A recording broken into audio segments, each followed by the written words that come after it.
部长郭志辉讲，明年国营甲公营企业将会比照军公教调薪3%。以台电来讲，希望第一线维修的员工明年的起薪会当有4万块。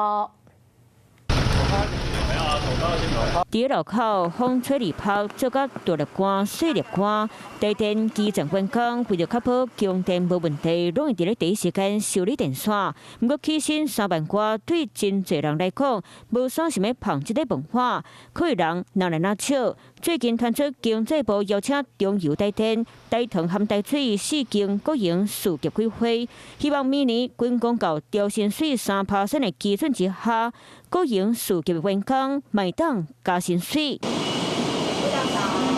郭志辉正正讲到，当未来或者第一线施工，或者是维护作业的员工，起薪敢若3万2左右，希望明年加薪水当达到3万6，到达建教加薪水制度，相关加超5000块，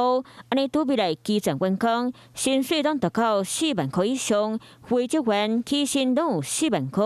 同款有建教加薪水制度，鼓励员工学 AI 新型科技，薪水有机会冲到5万。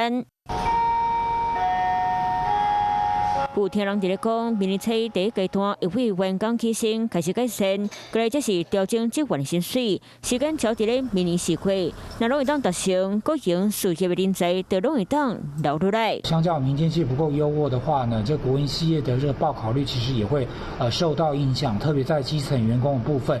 提高薪酬哦，才有办法留才跟其他这个私营企业来这个抢才。过去国营事业的人才因为起薪无悬，大部分靠台积电或者是半导体产业的公司甲人才挖去。希望国营事业加薪水制度会当赶紧，员工做工课抬头，才会真正个欢喜。